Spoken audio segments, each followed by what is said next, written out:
About 15 years ago, maybe a little longer, I was in my early 20s, and I was living the I'm gonna be famous someday life. I was never a good student, and I was always the class clown. One thing that I always did well as a kid was make my friends laugh. Instead of going to college or getting a job right after high school, I decided I was going to become a stand-up comedian. Spoiler alert, I did not become a famous comedian, which maybe is the best joke of my stand-up career. Instead, I had nearly a decade of bombing on stage, and even worse than that, the most terrifying single-handed experience of my life happened to me. For a little bit of context, doing stand-up is hard and definitely not lucrative when you're not successful. Not to mention, stand-up comedy was not as popular as it is today. To say it is a grind is an understatement. You question your decisions every time you perform until you get that one crowd that laughs at one of your jokes.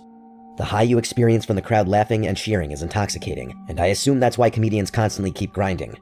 Part of the grind is finding gigs that will pay you, or even just let you perform for a couple of minutes. I was fortunate enough to have several open mics in my hometown, but you're not getting paid at an open mic, and a lot of the time you're sharing the stage with all sorts of other talented people and not just comedians. Nothing kills a comedian's momentum like performing after someone who just poured out their soul with life-altering poetry. After a few years of performing at open mics, I decided to try to reach out to club promoters and local comedians who would get booked for actual shows. Most of the time, these shows would be several hours away if I were lucky. Usually, they were even further than that. I did a few shows, and this is where the grind gets real. It's also where my story takes a very terrifying turn. I didn't have very good luck with these traveling shows. I wasn't getting paid, and I was driving 4 or 5 hours across state lines just for 5 minutes of exposure. Not an ideal situation for someone who was broke and barely had any income coming in. One night, I had an amazing opportunity to perform at a show that was being held 5 hours from where I lived. This show was a competition for comedians trying to break into the mainstream. The first place prize was $1,000, but the real prize for me was that several moderately famous comedians were going to be the judges of the show. It was my chance to show actual comedians that I have talent. The worst part for me when I would make all these trips was that I had a garbage car and an old cell phone that was about as reliable as those big 1980s brick cell phones. I would always think to myself that if something happened, I would be stranded. My drives almost always consisted of nothing but farmland and open fields as far as you could see. Because I was a lazy person, I didn't bother to double check my printed out MapQuest directions. Instead, I decided to wing it, something I still regret to this day. I was lost. The directions I had did not match where I was. I had been on a backcountry road for some time, and I had no idea if I was even heading in the right direction. Thankfully, I always left for the traveling jobs early just in case I got lost. I may have been lazy, but I know myself well, and getting lost was not uncommon for me. It was still daylight when I started driving through a small town. Honestly, calling it a small town might be a stretch. There were a few beat-up old buildings and houses on a street that was maybe a couple of 100 feet in length. Outside of an old gas station, there were a few individuals who looked less than welcoming. I know that's kind of rude to say they were dirty and mean, but they were rude to me. They didn't look like they were using or anything like that. They just looked like they'd been beaten up by life. I asked where I was and tried asking them if I was on the right track. They were short with me, and after an awkward back-and-forth exchange, they finally told me where I needed to go. According to the rude townspeople, I was still somewhat on the right track. Somehow, I had missed a turn a while back, but if I stayed straight on this road for a while, eventually I would see the road I needed to be on. I thanked them and filled up my tank before I set off again. While I was pumping the gas, I noticed several of the people I had just talked to were staring at me. It was uncomfortable for sure. It was those dead-eyed stares, and it wasn't just one of them. I counted at least 4 of them just staring and standing completely still like a statue. It made me feel all sorts of weird. I finished up and got out of that small town as fast as I could. I started driving and rehearsing my routine to myself. I kept thinking about how ironically funny my conversation with the townspeople was, and I even tried thinking of ways that I could incorporate this experience into my stand-up routine. Not long after leaving the town, a beat-up white pickup truck flew by me going very fast. I didn't think anything of it at the time. When it was around dusk, I had been driving for nearly an hour since I left the town. There was nothing but trees on the left and right sides of the road. I had that gut feeling that I was probably lost.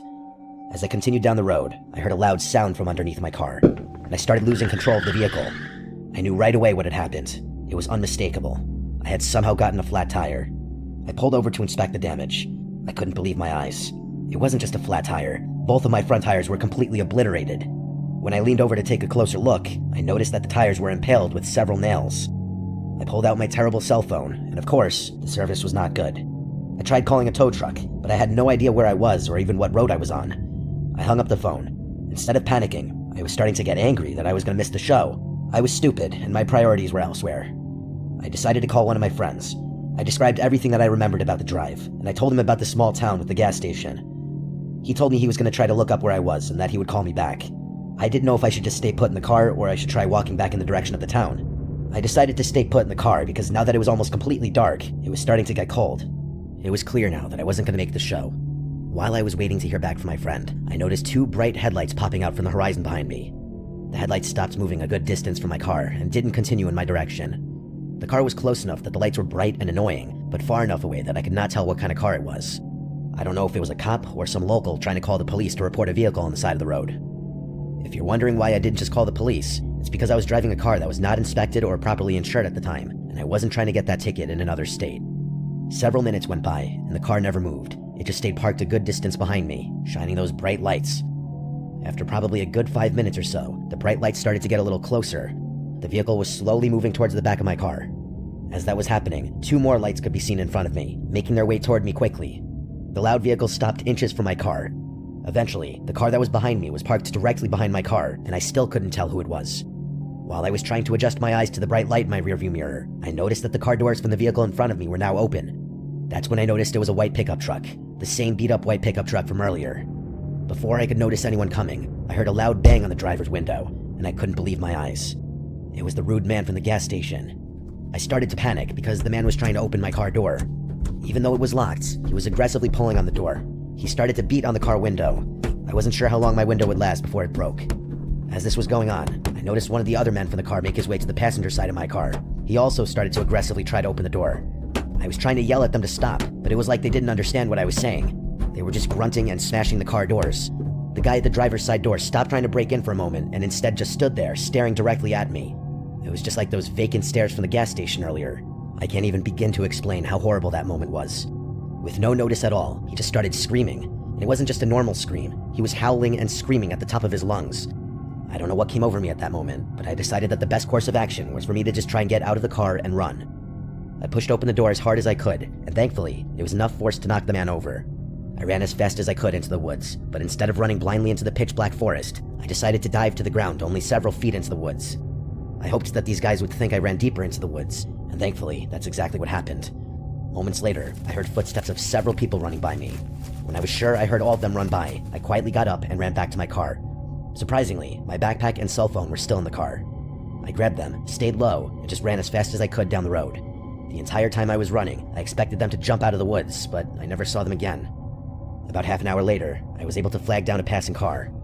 The woman was uncharacteristically kind. I don't know if I would have been so nice and trusting of a screaming man in the middle of nowhere. She called the authorities and even let me sit in her car until the police showed up. I told the cops everything, but as you might expect, there really wasn't anything they could do. There was no evidence of anything malicious other than some small dents in the car door, and given the condition of my car, the cops didn't really believe the dents were caused by them. I also received a couple of tickets for my car, which is just the icing on the cake for this story. I never found out why those people targeted me or what they wanted with me. Clearly, they were not trying to help. All things considered, I'm lucky that I'm here telling the story. All I can say is just be careful out there.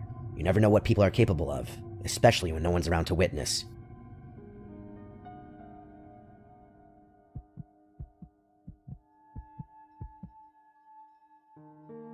I feel like I'm still not right from what happened to my 2 friends and I last summer.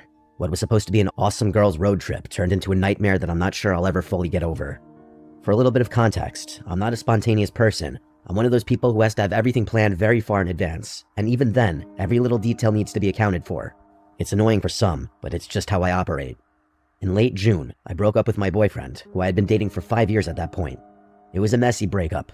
One of the things that got me through the breakup was that my friend Sarah had just dumped her boyfriend as well. Having someone to spend time with who was also going through the same situation was such a blessing. Strangely, our bonding through misery and grief helped us both to move on. A few weeks after the breakup, our friend Alyssa invited Sarah and I on this cross-country trip she was going to be taking.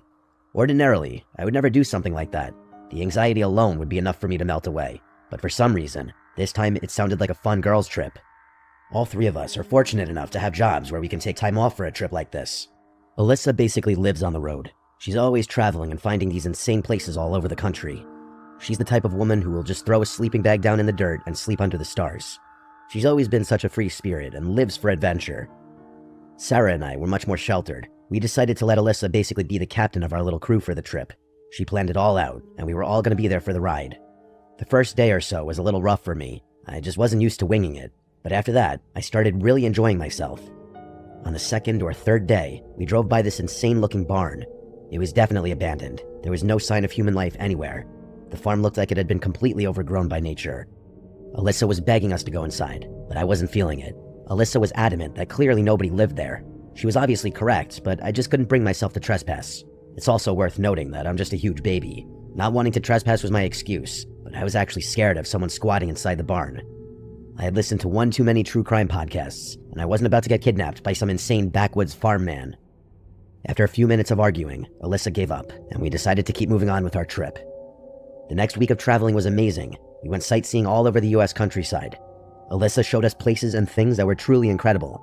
We partied in bars in small towns, slept on a mountain, and met awesome people from all different walks of life.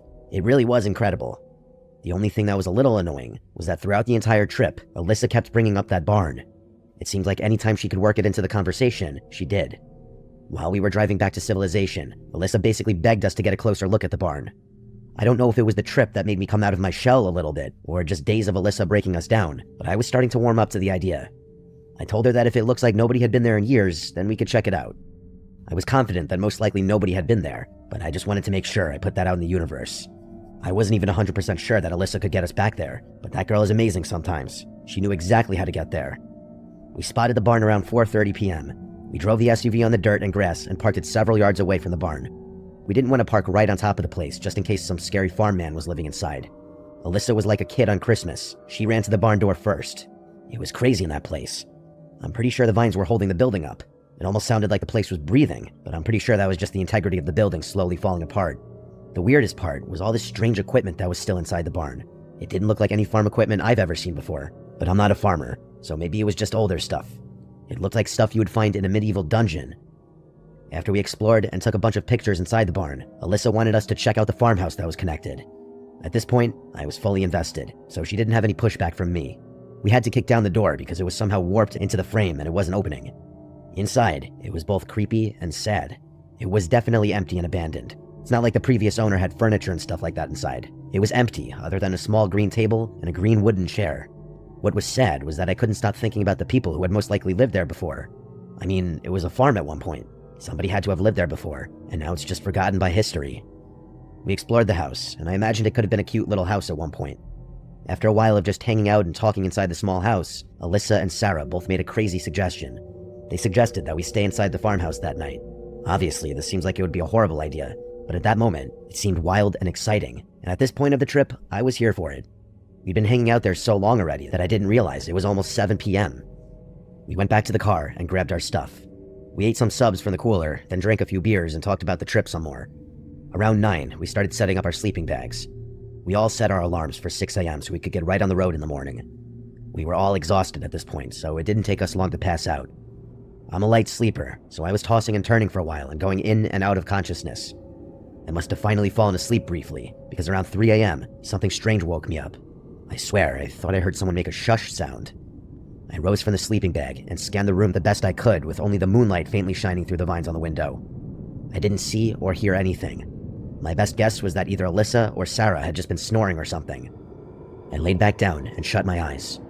Almost instantly, I jumped up because there was a loud bang at the door. It was like someone crashed into the door. And remember, we had to break down the door, so it was basically just propped up against the door frame. If this really was a person, they could easily just push down the door. The bang on the door was loud enough that it woke up Alyssa and Sarah. Both were just as startled as I was. We all sat there frozen, basically holding our breaths, listening for another sound. Instead of a loud bang, we started to hear these soft and delicate taps coming from the window, which was on the other side of the room. Then the banging on the door started again. This wasn't the wind or the creaky barn. This was for sure people. People who clearly knew we were inside. We all huddled up together and panicked. It's easy to say what you would do in this situation, but I promise you, you would probably be paralyzed as well. The banging on the door stopped, and then the door was pushed open. 2 skinny men and 1 skinny woman walked inside. I would say all of them were maybe late 30s. They didn't rush in or do anything insane. Instead, they just slowly walked in and stood in front of us. Somehow, just walking in normally like that was scarier. Sarah started to scream, and in response to Sarah's screaming, one of the men started screaming. It was like he was mirroring her scream. The woman of the group started to shush Sarah. The man in the middle of the group started to gesture with his hands, almost like a mime. I didn't even realize until that moment that all 3 of them were holding a weird mask that they put on after the man was done gesturing. The masks were so weird. I know that's vague, but I've never quite seen masks like this before. The guy in the middle put on a mask that was just a giant purple cube. That's it. No face or anything, just a purple cube. The other man, the one who was screaming, put on a mask that kind of looked like a homemade Batman mask that was made of cardboard. Then the woman put on what looked like a medical mask with plastic icicles you would hang up on the holidays hanging on each side of the mask, almost like tusks. They slowly started creeping closer to us, and the more we panicked, the louder and more irritated they became. As we screamed, they started to scream as well. The woman grabbed my shoulders, and because she was so skinny, I was able to push her down. The distraction caused the two men to look at the woman. The guy with the purple cube mask shouted that I was going to pay for that. Sarah had a small can of pepper spray on her keychain and started spraying in the direction of the masked people. It gave us enough of a window to run by them. The woman grabbed my ankle as we ran, but I was able to free myself quickly. As I was running away, I looked back and saw the woman reaching behind her in her waistband. I ran to the car as fast as I could. I did not want to wait and find out what she was reaching for. We could still hear them screaming from inside the farmhouse. They didn't chase us for some reason. I remember my vision being a little messed up as well from the spray that must have just been in the air as we ran out of the house. We drove away as fast as we could and made it back home in record time. We didn't actually report this to the police because we figured we're the ones that technically trespassed. Maybe those were the owners, even though I seriously doubt that. One of the scariest parts of this whole ordeal, for me at least, is that we have no idea where those people came from. They just suddenly appeared in the middle of the night. We explored that entire barn that afternoon, and there was no sign of life. No food, no footsteps, no footprints in the dust, no car, nothing. These deranged, mask-wearing lunatics just showed up out of nowhere with the sole purpose of harming us in some way. I'm still not over the mental scars from that trip. I'm happy I got that girls' trip out of my system, but I'm good if I never go on another cross-country trip again. I'll settle for a nice staycation next time.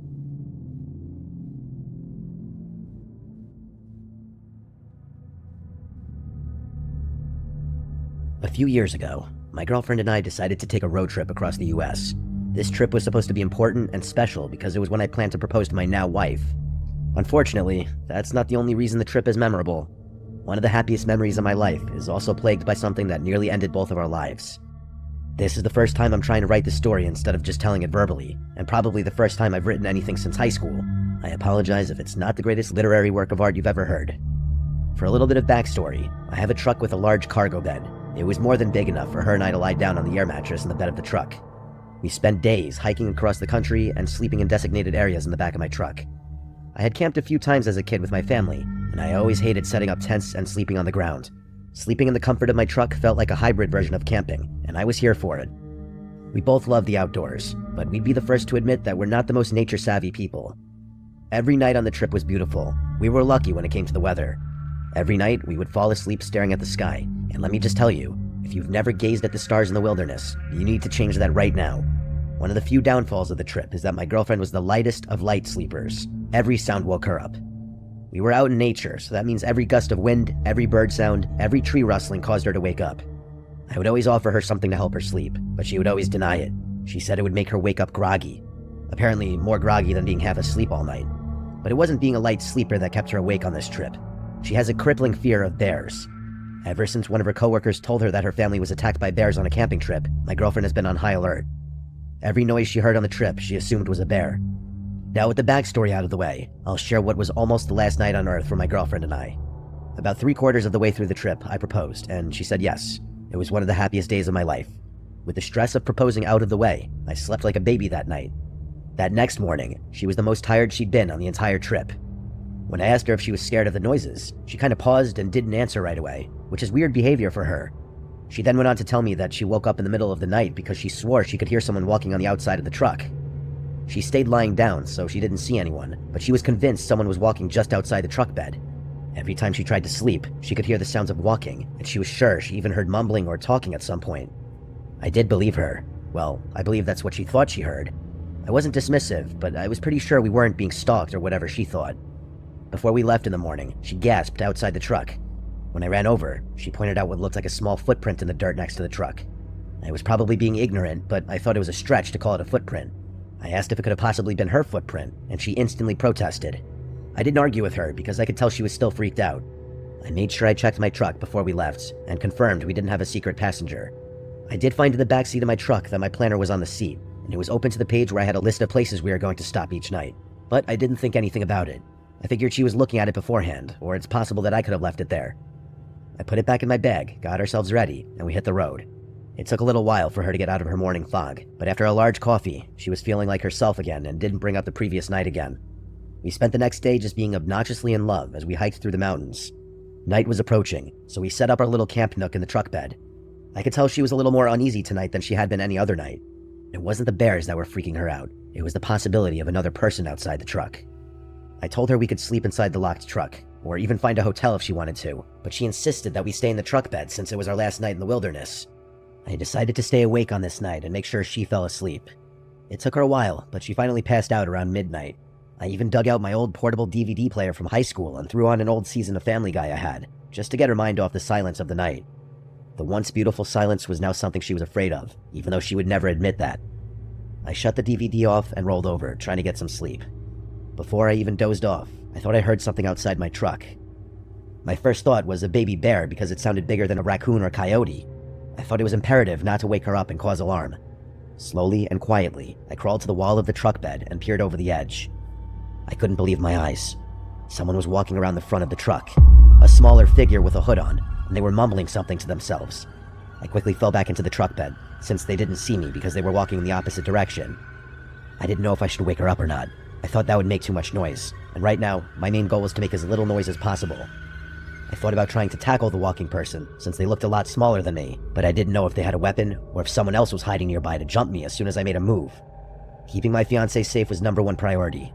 I was listening intently as the figure walked outside, and I was able to tell that they were walking outside the truck and they made their way around the truck and walked by the foot of the truck bed.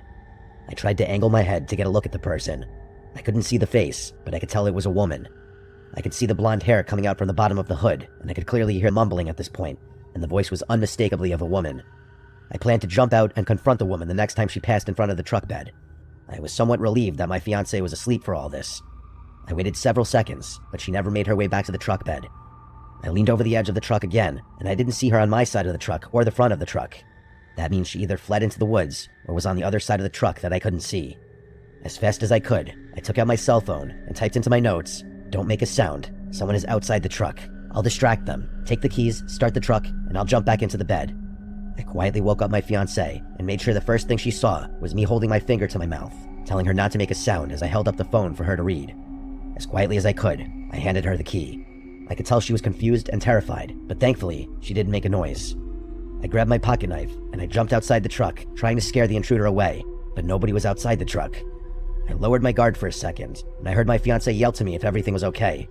Just as I was about to answer, I felt intense pain in my ankle. The woman was hiding under the truck, and while I was standing there, she smashed my ankle with a thick tree branch. I stumbled to the ground, and while I was picking myself up, she crawled from underneath the truck, screaming erratically, and she threw the thick branch at me. I put my arms up in defense, and she pulled out what I think was a kitchen knife of some kind, and she started to swing it around crazily. I continued backing away from her insane movements, and once I felt like we were far enough away from the truck, I shouted to my fiancée to start the truck now. She jumped from the side of the truck bed and got to the door. The woman immediately diverted her attention and started running for my fiancé. We were far enough away that she was able to start the truck, and she drove off, leaving a massive cloud of dust. The woman started to scream, and it almost sounded like she was crying. She drove a few feet before turning around and driving straight in the direction of this insane woman. The woman dove out of the way. That's when I finally saw her face. It was my ex-girlfriend. She had some problems when we were younger, but the last I knew, she was doing well. I couldn't believe it. Our breakup was not good. I even had to get the law involved at one point because she would just stalk around the outside of my house in the middle of the night and then claim her only crime was that she was still in love with me. This was also 6 years ago at that point. It's not like this was a fresh wound. Once her hood was off, she fell to her knees, and I could see her crying. The usual version of myself would have gone over to make sure she was okay, but not anymore. This woman was clearly not well, and I was not going to take any chances. My fiancé drove by me, and I had more than enough time to open the passenger side door and get in. My ex didn't even try to chase us. We just kept driving. As soon as I was able to get service, I called the police and reported everything. Most surprising was that she eventually just went home a few days later and the police confronted her. To her credit, she didn't deny anything. She even told the police that she wanted to be taken in because she's not well. She claimed that she wanted to kill my fiancé. When they asked if she wanted to harm me, she apparently just cried. The last update I received about her was that she was in some type of institution, but I'm not sure how long that was supposed to be. It's been a few years, and nothing of note has happened since. I rarely think about that night, but whenever I hear stories like this, I'm reminded of that horrible experience, and it makes me wonder if I'll ever see her again. My wife looks her up on Facebook and other social media platforms all the time, but as of the time of writing this, she's still MIA, and I hope she remains that way to me for the rest of my life.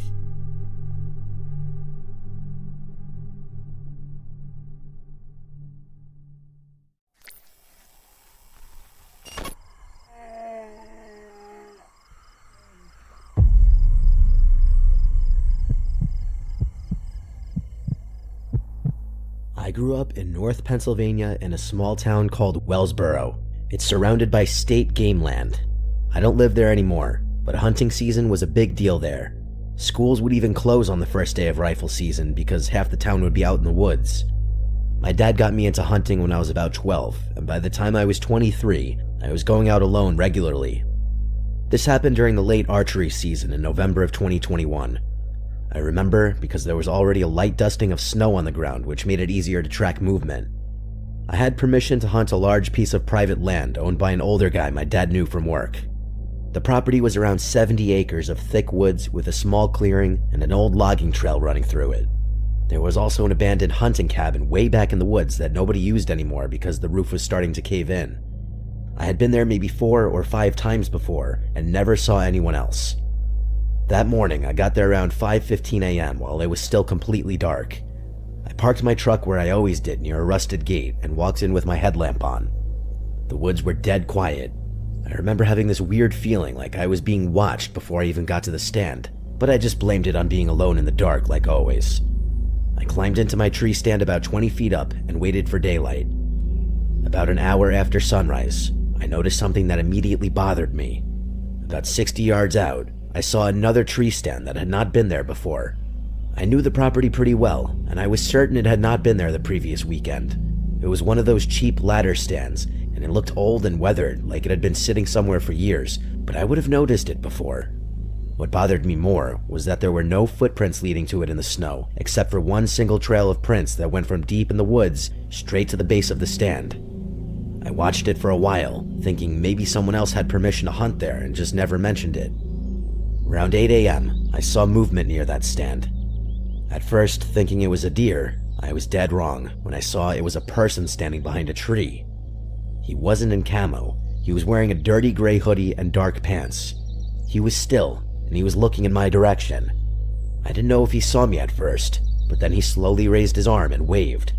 I wouldn't say it was a friendly, smiley wave, more so a wave like he was just letting me know he saw me.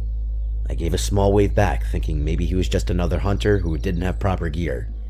After maybe a minute, he stepped behind the tree, and I expected him to walk away, but he didn't come out the other side. I waited and waited, but he never reappeared. I assumed he must have walked deeper into the woods, but I never heard footsteps. Around 10, I climbed down to stretch my legs and maybe still hunt a little. I walked toward where I saw him. When I got to the tree he had been standing behind, I saw that the snow around the tree was completely undisturbed, except for my own tracks walking in. There were no tracks leading away, just the same single line of footprints I saw earlier leading toward the ladder stand. I followed those prints, and they stopped right at the base of the stand.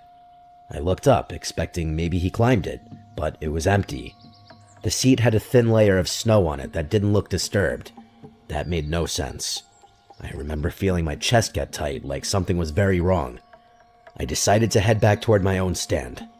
On the way back, I noticed something tied to a branch at about eye level. It was a strip of orange hunting vest material tied in a knot. I was thinking maybe someone marked a trail, but then I saw another one about 15 feet away, and then another. They were tied at different heights, like someone had been marking something pretty specifically. That was the first time I considered just leaving. Around noon, I went back to my truck to eat and warm up. Nothing happened during that time, but I couldn't shake the feeling that I was being watched from the tree line. I almost left, but I convinced myself I was just overthinking things. I went back in around 2 p.m. to sit until dark.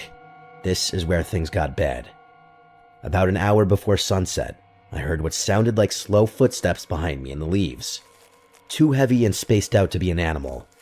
I turned to face them, expecting to see another hunter. About 30 yards behind my stand, I saw the same guy from earlier. This time he was closer, and I could see his face better.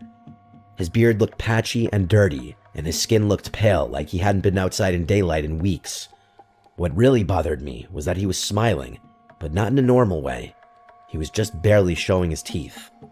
He was holding something in his right hand, which at first I thought was a stick, until seeing the little yellow and black handle. It was a screwdriver. He didn't say anything. He chose to just stare me down with that half smile. I asked if he had permission to be on the property, but he didn't answer. After maybe 10 seconds of this heart-pounding stare-off, he slowly turned and walked away into the trees. That should have been the moment I left. However, I made the stupid decision to stay until shooting light ended. Right after sunset, I climbed down and started walking back fast.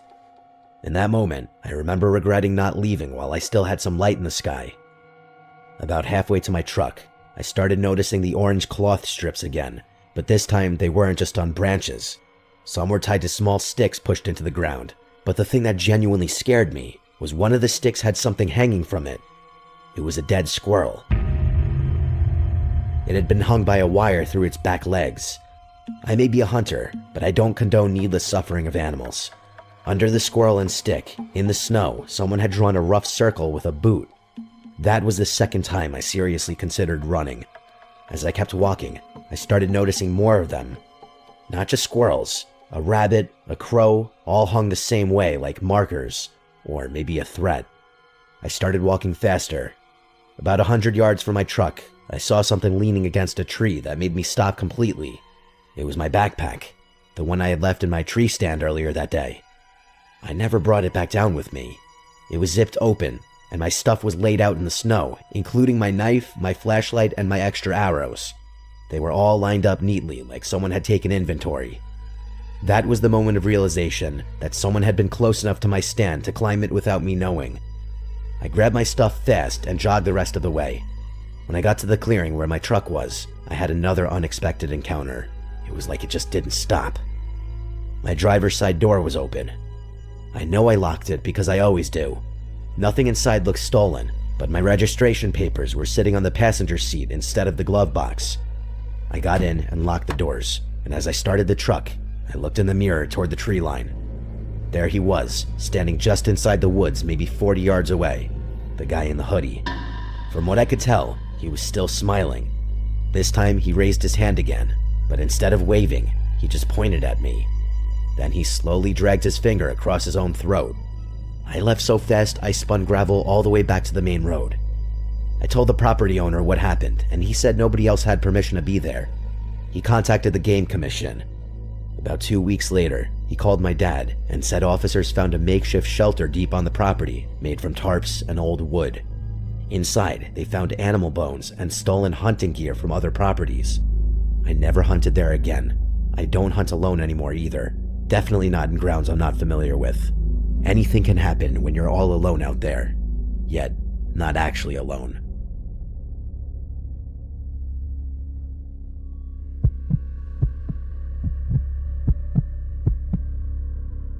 This story takes place in November of last year when I was on a hunting trip with my grandpa to Crockett, Texas.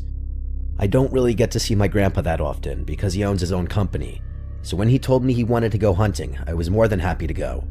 I will say, I personally don't like hunting, but I love to camp, and I had never been to this particular lease he was taking us to, so I figured why not? I love exploring new places. So I took a few days off from work and went down to Crockett with him. As we pulled up to the gate, I noticed there wasn't a real entryway like most places I've been to. It was just a dirt track with an iron gate on the side of a freeway. My grandpa got out of the truck to lift the gate, and then we headed down a long dirt road through the woods until we reached a clearing with an old house in the middle. While we were heading toward the house, he told me his father built it and they used it to go hunting or just relax and take a break from life. I could definitely see that. It was so peaceful inside the woods I could barely hear the cars from the freeway. It seemed like the perfect getaway for the weekend. Or so I thought. After we pulled into the driveway, we unpacked the truck and cooked dinner for the night. Everything seemed normal. There were old beds where we put sheets and blankets, an old TV with a VCR, and the stove was particularly old-fashioned as well. After we finished eating, we went to sleep around 8:30 so we could wake up just before dawn to go to one of the blinds. As I started to fall asleep, I heard a scratching noise coming from one of the windows with the screen on it. I didn't think anything of it and fell asleep fairly soon after that. The next morning, my grandpa woke me up to get dressed so we could go to the blind. After we got there, we settled in and surveyed the clearing. We didn't see anything for a couple hours, so we decided to take a nap. I woke up after only being asleep a few minutes and took my binoculars to look at the tree line. The tree line was about 1.5 miles from the blind. I swear to God, I spotted someone peeking around the trees right at the edge of the woods, like they knew we were there. It was almost as if they had been watching us the whole time. I was thoroughly convinced someone was watching us, so I woke up my grandpa. He looked through his binoculars, and right then, a herd of deer came out into the clearing. He just chuckled and told me there was nothing to worry about and that it was just wildlife. I was irritated to say the least. I know what I saw, and it looked like someone, or at least something. After about 30 minutes, he shot one of the deer, and we took it back to the house to clean it and start skinning it. After we gutted the deer, it was about 3 o'clock, and we decided what we wanted for dinner, but we needed to head into town to get some supplies, so we hung the deer up and left for the store. When we got back, we saw claw and bite marks all over the animal's body. My grandpa and I just looked at each other in shock. He looked at me and said we were going on a night hunt. I asked him what for, and he told me he thought it was coyotes, but I didn't think that was the case. This didn't seem normal. After we ate, we grabbed some flashlights and our ARs and went out scouting. We were talking for a solid 45 minutes before we heard anything. We got really close to the tree line, and I suddenly turned and saw something peeking out at us again. The second it realized I noticed it, it quickly hid. I tried everything in my power not to yell for my grandpa, so I did a light whistle to him and waved him over to where I saw it. He whispered for me to stay put and watch his back. He walked into the woods with his gun raised and disappeared. I stood there for what felt like forever, waiting to hear something. After about 10 minutes, I heard a gunshot. I ran into the woods and saw a coyote with a mutilated deer next to it. I breathed a sigh of relief seeing my grandpa okay, but he told me the coyote noticed him and looked like it was about to attack, so he had no choice. We sat there for a moment before we heard rustling in the distance, followed by the most horrifying scream I've ever heard. It wasn't human, and it was definitely not any animal I recognized, but I didn't care to find out. We booked it back to the house as fast as we could while hearing intense heavy footsteps and heavy breathing coming from behind us. It felt like we would never make it back, but we did. We slammed the door shut and locked every entrance. All we heard were weird screeching sounds and breathing right outside the door. Whatever it was began to get frustrated and slammed against the door a couple times. My grandpa got tired of being scared and shot through the door a couple times. It must have heard whatever was on the other side, because it made that terrifying screech again and then ran away. As soon as we could catch our breath, I called the police and told them what happened. They were obviously skeptical of the story, but when the deputy arrived, he didn't know what to think either. We showed him everything we found. He seemed pretty unsettled by it too. Nothing ever came back from that call, but needless to say, we probably won't ever be going back to that house again.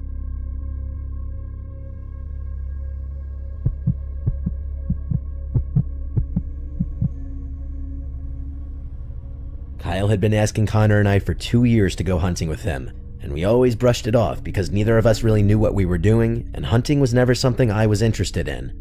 Kyle was the kind of guy who actually knew how to do things though. He knew how to gut a deer, split wood, start a fire without lighter fluid, and somehow look comfortable sleeping on the ground. Connor and I were not those kinds of guys. We liked the idea of a hunting trip more than the reality of it. Sitting around drinking in the mountains for a weekend sounded good. Hiking miles into the woods, waking up before sunrise, and killing an animal did not. But Kyle finally talked us into it late one November. He said rifle season was open and the weather would be cold enough to keep the bugs down. He knew a spot in the mountains where he had hunted before and almost never saw anyone else. I'm being honest, he mainly convinced us with the food and beer part in the middle of the mountains. The plan was this: we would drive up Friday morning, hike in, set up camp, and spend the weekend hunting. I'm not a hunter, so I'll do my best to use hunting terms and whatever. Connor agreed to the trip because he would agree to almost anything if it sounded like a good story later. I agreed because I didn't want to be the only one still saying no, and FOMO is strong with me sometimes. We loaded Kyle's truck before sunrise and drove a few hours into the mountains. Kyle kept talking us through everything like we were in some beginner class. He showed us how to keep the rifles pointed safe, how to walk without making as much noise, what deer sign looked like, and how to spot little trails through thick woods that I never would have noticed on my own. After parking the truck at a pull-off near an old logging road, we hiked in for an annoying amount of time. Kyle said it was only a few miles. It felt like 10. By the time we got to the area he wanted, My shoulders were sore and my legs were shaking on the steeper parts. We found a flat spot near a small creek and set up camp there. Kyle did most of the work because Connor and I were honestly useless.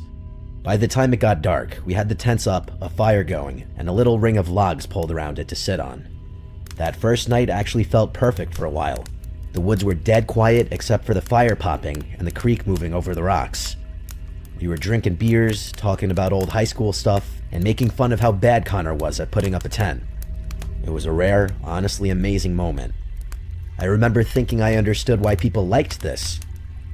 Then, out of the blue, we heard a scream somewhere deep in the woods. We all stopped talking at once. Kyle tilted his head and listened like a dog, while Connor laughed a little and said it sounded like a woman getting murdered. Kyle said it could be a fox. He said foxes can make sounds that sound like a screaming woman. I wanted the fox thing to be true, because that scream didn't sound like a fox to me. Because it was so far away, it was easy to tell ourselves it was an animal. After about a minute or two, we started talking again, though not as relaxed as before. Every one of us kept pausing to listen, even Kyle. About 5 minutes later, the scream came again. However, this time, it was so much closer that the conversation died instantly. It sounded like it came from maybe a football field away, if that. It was loud enough that there was no joking around after that one. It sounded exactly like a woman screaming. One long scream that ended all at once. Connor stood up and stared into the dark beyond the firelight. Kyle got to his feet too. Then Connor called out, asking if someone needed help out there. I said that was a stupid thing to do, and then we all just stared into the woods and listened for an answer. Nothing came back. Kyle looked uncomfortable in a way I hadn't seen yet. He said if it was a person, they probably would have answered. Then he said we needed to kill the fire and get into the tents. He didn't say why, but it was obvious. The fire was basically a marker showing exactly where we were. We put the fire out fast and climbed into our tents with our rifles nearby. I barely slept that night. Every little noise my brain picked up on. At some point, I must have passed out anyway, because when I woke up, it was gray outside and cold enough that I didn't want to leave the sleeping bag. But when the urge to pee got too bad, I finally stepped out of the tent. Right away though, I noticed our chairs were tipped over, and one of the coolers had been turned sideways. A grocery bag with snacks in it was torn open and dragged a few feet. Kyle's backpack was lying near the fire ring when it had definitely been against a tree when we went to bed. I called for Kyle and Connor, and they both came out half awake. Kyle looked around and immediately said a bear had probably come through. That made sense. It was the easiest explanation. We hadn't hung everything properly, and there had been food smells all over camp. The weird thing was that not much was actually gone. Stuff was moved around more than it was eaten or stolen. Still, Kyle sounded confident, and I wanted a normal explanation badly enough to accept it. He said we should move camp deeper into the woods, both because of the bear and because he wanted to get closer to the area he planned to hunt that day. So we packed up and moved. The second site was farther from the creek and on a thicker patch of woods along a slope. It somehow felt a lot more isolated, even though it probably wasn't that much farther in. We hunted most of that day. Kyle split us up, but kept us within sight at first, showing us where to sit and how to watch the tree lines and openings. Connor treated the whole thing like a game at first, but by mid-afternoon, even he had settled down. There's something about sitting in the woods for hours with a rifle that changes your mood, whether you want it to or not. Late in the day, Kyle shot a deer.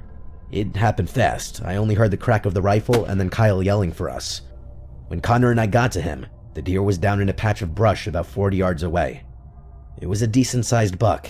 Seeing a dead deer up close was different than seeing one in a photo. Kyle had us drag it back to camp, which was miserable work. Once we got there, he started field dressing it and then showed us how to skin and break it down. Connor acted interested, but I could tell he was forcing it. I just felt sick. The smell was awful, and the whole thing felt brutal. Side note, I grew up an animal lover because of my parents, so the idea of me going on a hunting trip was already kinda crazy. Kyle was in his element though.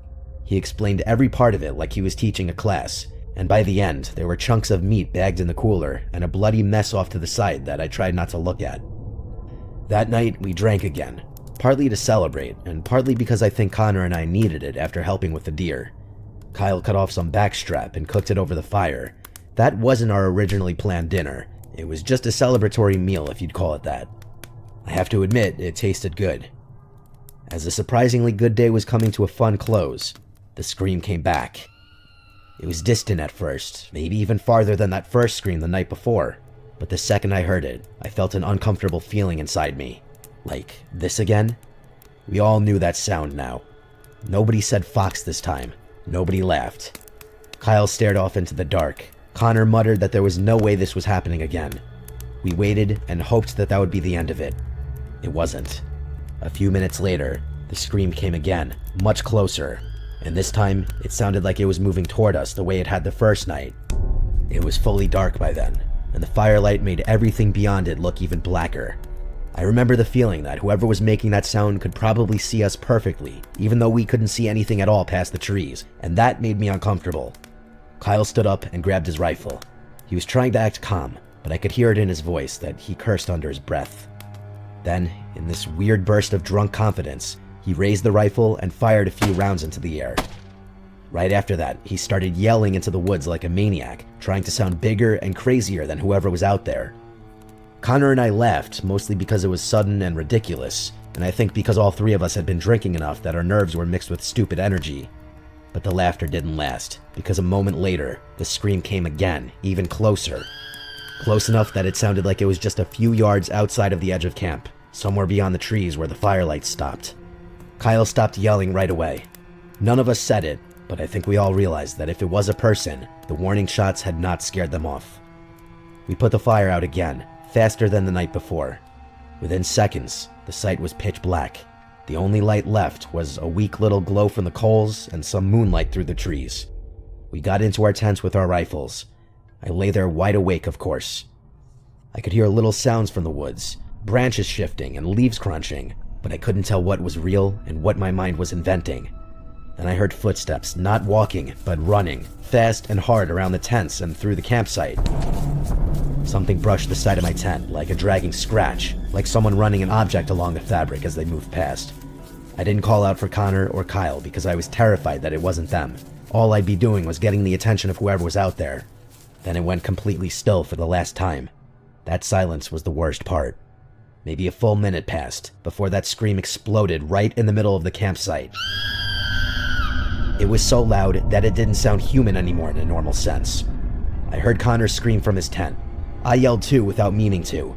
Then Kyle fired a shot through the roof of his tent into the air. The blast was deafening. Right after it, I heard fast footsteps tearing off through the woods.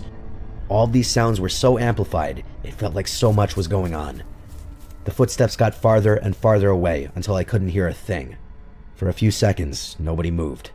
Then Kyle shouted, asking if we were okay. Connor answered immediately in the shaky voice I had never heard from him before. I answered too.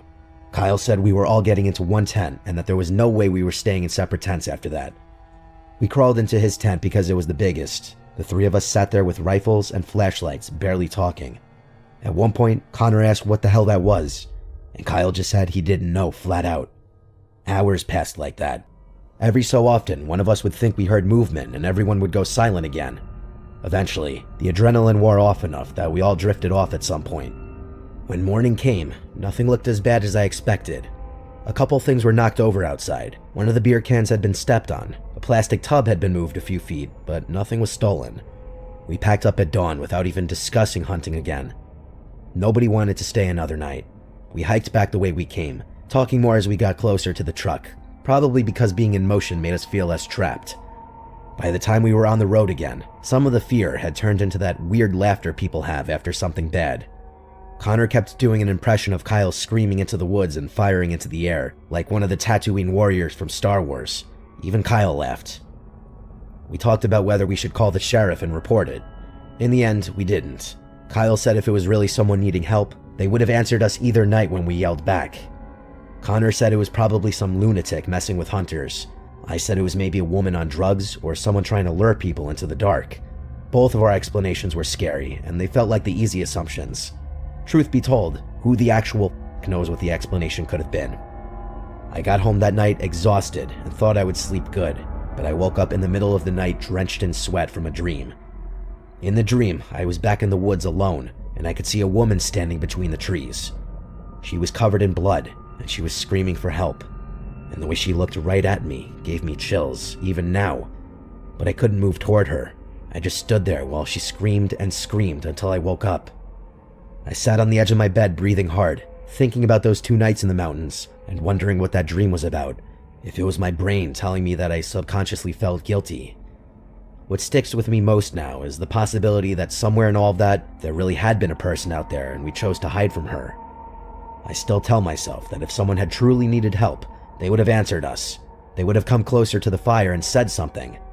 All 3 of us wonder if someone really needed help that night, or if something darker was going on.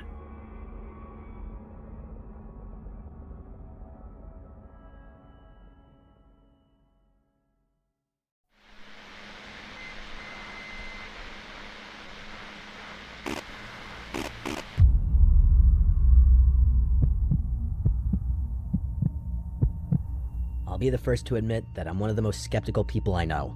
I don't believe in ghosts or any other paranormal stuff. I'm quick to dismiss stories that seem fake, or at the very least fabricated.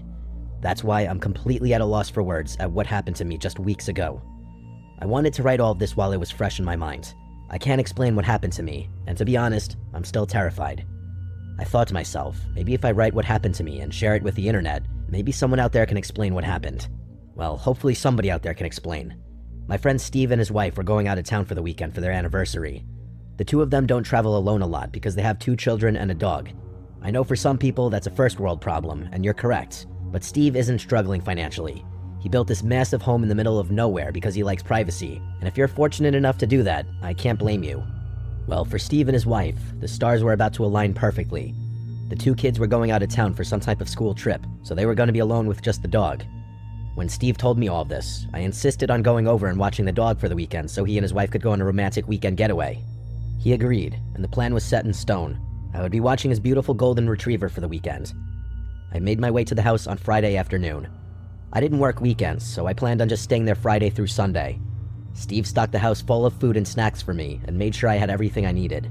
It was a bit overkill for a weekend pet-sitting job, but I wasn't complaining. I love dogs, and I love quiet weekends, so win-win for me. Now for the scary part. On Friday night, the dog and I just hung out and watched movies. Steve sent me a text around 9 p.m. and said, "Don't get scared being all alone in that house. It can get pretty spooky at night when you're by yourself." I gave him a single LOL text back and told him to shut up. As I said before, I'm a very skeptical person. I don't get scared of empty houses or being alone in the middle of nowhere. I'm well aware that anything can happen, so I just don't get scared easily. I slept in the spare bedroom, and Steve's dog came with me. We went to bed around 1 a.m. At 3:21 in the morning, I woke up to the sound of the dog barking downstairs. It was that loud and vicious barking. I won't lie, that actually did scare me. But more of the surprise scare, not that scared out of my skin kind of scare. I made my way downstairs, and the entire time, the dog never stopped barking. I finally found the dog in the kitchen barking at the door that led to the basement. All the hair on his back was standing straight up, and the dog looked incredibly spooked by something. I was calling his name and trying to calm him down, but he just wouldn't stop barking. I grabbed the doorknob, and this sent the dog into a spiral. He was now running back and forth barking and just going insane. Of course, my first thought was maybe some kind of intruder in the basement. Possible, but unlikely. Steve has all that super fancy security equipment, so breaking in is not something that's easy. I grabbed a big knife from the kitchen and opened the door. The dog ran to the doorway but didn't go down into the basement. He just stood at the frame and growled, his hair still sticking straight up. I turned the light on and descended the stairs. I started yelling a bunch of stuff, pretending to be a lot tougher than I am, but I heard or saw nothing down there. I tried calling the dog down into the basement, but he wasn't moving. I even went as far as to look all around the basement to give my mind some peace. It's a finished basement, so I looked in closets, in every corner, behind furniture, and even in the bathroom that's down there. No intruder and no evil ghosts. The only thing I did notice was how unreasonably cold it was down there. I know it's a basement, but I've been down there a million times, and it's not that cold. Even in the dead of winter, it's never that cold. At the end of the day, a cold basement is no reason to freak out and run away. I spent the rest of the night in the living room. It took a while, but the dog finally calmed down, and we both fell asleep again. The next day, the dog was completely fine. We played outside for a while, and I just spent most of the day listening to music and watching movies. I went down in the basement at one point during the day, and the temperature was completely normal. It felt like the rest of the house. I didn't really spend much time giving it thought, and just went about the rest of the day. That night, I decided to stay on the couch, just in case the dog had another basement door incident. I wanted to stay up later, but I ended up falling asleep while watching a movie. Once again, at almost the exact same time, I woke up to the dog throwing a fit and barking like the house was on fire or something. I stormed into the kitchen, and again, I tried getting the dog to stop barking, but he wouldn't listen for the second night in a row. But this night was different. I didn't think it was possible, but the dog was even more erratic that night than he was on the previous night. I knew nothing was down there, so I told him repeatedly that it was okay. It was like I wasn't even there. When I grabbed the doorknob this time, instead of continuing to bark, he started to cry and whimper. It was the strangest thing. I let go of the knob, and when I tried to console the dog, he started barking again. I was annoyed and confused. One last time, I grabbed the knob and went downstairs. Again, the dog started to cry and still wouldn't follow me into the basement. This time was different. It was still cold down there, just like the previous night, but this time it stunk so badly. I don't know how to describe the smell other than just bad, but perhaps the weirdest thing was that some of the pictures he had on the wall of his family were knocked over, and the bar stools down there were also knocked to the ground. Other than that, nothing else was misplaced or destroyed. I picked up the bar stools and also the pictures and just set them on the bar. The smell was so overbearing that I didn't even want to be down there anymore. I went back upstairs, and for the first 30 minutes or so, the dog continued to bark, and I tried to figure out what could be the reason for the smell. When the dog finally calmed down, I gave him a treat and we both fell asleep. When I woke up in the morning, I went into the basement to try to get to the bottom of the smell, but the smell was gone, not even a lingering odor. Also, the dog followed me down, and he was happy as can be. For 2 nights, that dog refused to come into the basement with me, but today, he went down there without a care in the world. I was completely stumped. I had no clue what had happened the previous 2 nights. Steve got home around 1 in the morning, and as you may expect, his dog was jumping for joy. His wife took the dog outside, and I started catching up with Steve for a bit. He asked how everything was, and I told him that, for the most part, everything was great. He gave me a confused look when I said for the most part, so I explained in detail what happened over the weekend. I totally expected him to laugh and assume I was playing a joke on him, but he didn't laugh. He didn't even smile. He just stood there. He finally looked down and told me that, occasionally, when the dog was a puppy, he would have these barking fits and just go crazy barking at that door. Apparently, he hadn't done it in years, so Steve forgot about it. They never knew the reason, but then one night, he just stopped doing it. I could tell Steve was freaked out, a lot more freaked out than I was. We talked about it for a little longer, but ultimately, I kept telling Steve not to worry, and it's probably nothing. It's been 2 weeks, and I have not been able to stop thinking about it. Steve told me that since they've been home, the dog has been completely normal and has had no basement door episodes. I've tried looking into it myself, but I haven't found anything that could logically explain what happened. Just when I think I may have found something that sort of explains what happened, once I add everything up, it doesn't make sense. So what's the deal? Can someone out there explain to me why that dog was acting this way? What was the smell, and where did it come from? I need help, people. I'm losing sleep, and I don't even live in that house. I just want some sort of answer.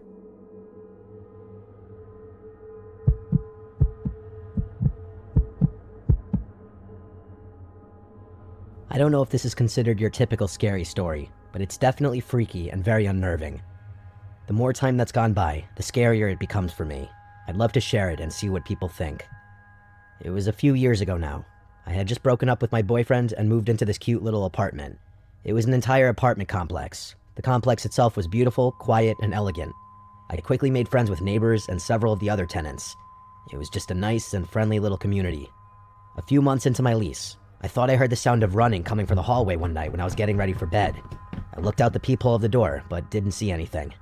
There weren't any kids in my building, so I couldn't imagine who would be running at that hour. But strange things happened, so I didn't question. The next few nights, I heard the sound again. I didn't get up and look because it just didn't seem that important to me at the time. It's worth noting that my apartment is on the ground level, and my windows face a beautiful courtyard. The door to the apartment is still inside the building, and you need a key to get into the building. It took a little while to get used to the windows being at ground level at first, because if you wanted to, you could come right up to my bedroom window. I will say that I wasn't worried about anybody in this community doing that. I'm just stating that it was something on my mind when I first moved in.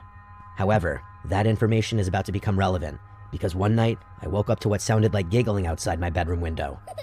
It was weird for sure, but I just figured some kids were acting stupid and hanging out too close to my window. I tapped the window glass and made a loud shushing noise. The giggling stopped for just a second, and then a faint tapping sound could be heard on the other side of the glass. It freaked me out, but I wasn't about to let some kids have that satisfaction over me. Once I composed myself, I grabbed the curtain and whipped it open. There was nobody there. I was looking at the quiet night courtyard and nothing more. Even if some kids were out there, I have no idea where they would have gone that fast. I closed the curtain and shrugged it off. I wasn't about to let some kids ruin my sleep. This weird giggling outside my window continued for a few nights. I just learned to ignore it.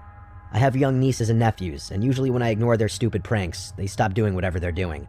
That was my plan with these giggling kids. I assumed that if I just stopped acknowledging them, they would stop trying to mess with me, and unless they gave me a reason to report them, I wasn't going to bother the apartment complex manager with this. I think it was 2 days later while I was at work that I received an email from the complex manager. She seemed short in the email. She asked if I could stop at the main office when I got home from work. She had to show me something, and she claimed it was urgent. I told her I could stop by after work. I remember all day long being stressed about it. I was worried my rent money didn't clear or something like that. When I showed up, she told me to lock the door. She started talking quietly, almost in a whisper. This one guy who works in the security office came in and sat next to me. The manager told me that while the security guard was monitoring some footage, he came across this. She showed me security camera footage of the hallway where my apartment is located. Around 2 in the morning, 2 small hooded figures approached my door. They looked about the size of children who were maybe around 10 or 12. They were just standing there in the grainy footage. It looked like they were standing about an inch away from the door. The scariest part of this was that when she fast-forwarded the footage, they didn't move at all. It was nearly 10 minutes of them just standing extremely close to my apartment door. Before they finally walked away, one of the small figures reached for the doorknob and tried opening the door. You can clearly see them jostling the door a few times, but it doesn't open. After the 10 minutes in the video, they skip away from the sight of the camera. I was finally freaked out. Whoever these kids were, they were targeting me for some reason. I told the security officer and the manager about the window incident, but when they looked back at the footage, they found nothing. We still called the police and gave them a statement. They said if anything else happens, give them a call, but at that point, there really was nothing they could do. The security officer attempted to see if they could find out where the kids skipped off to when they left my apartment door, but it's almost like they vanished. They couldn't find them on any other camera on the entire complex. The next night, I decided to stay awake. I was going to catch these kids one way or another. But that night, there was nothing. No giggles and no sounds from the hall. It was about a week later, and I heard something coming from the hall. It was about 1:30 in the morning. I muted the TV and listened intently. I heard the sound of my doorknob rattling around. It was happening. The kids were back at my door. I ran over nervously and yelled for them to get away. I could hear a child laughing, and then another soft child voice whisper, "Mom, we're home. Just open the door and let us in." I didn't say anything. I looked through the peephole and just saw 2 small figures with their heads down. The voice whispered again, "Please let us in. We're home now. Please." That last please that the child said almost sounded desperate. I didn't care. I yelled that their mother doesn't live here anymore, and that I was going to call the cops. Both kids started to giggle. Then the doorknob started to shake again. One of the kids started throwing their body into the door, but it wouldn't budge. I stood there holding the door for a minute. I didn't hear laughing anymore, and the doorknob wasn't shaking.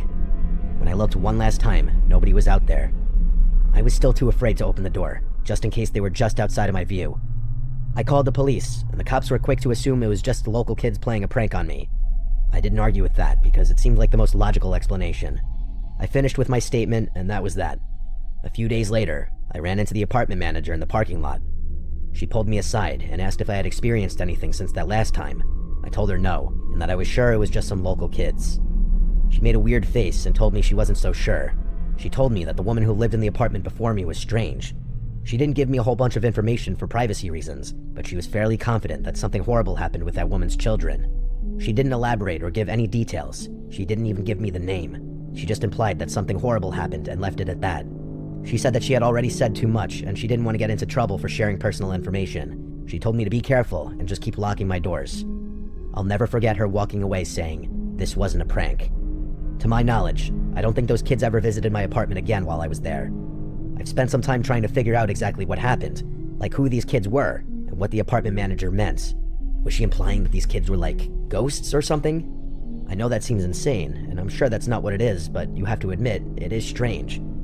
It's weird to me that the police and the security officer couldn't find where these kids went after they left my apartment. Something that dawned on me after I had already moved out was something I had overlooked. There should have been no way for the kids to get inside the apartment building without a key. As I said before, there were no kids that lived in my specific building.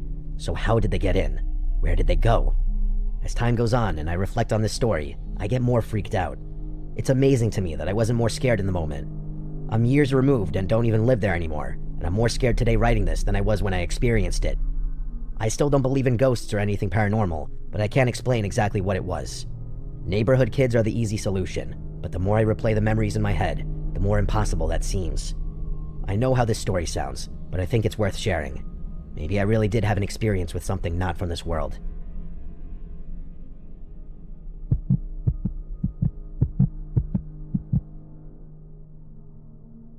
This story I'm about to share happened to me around 10 years ago.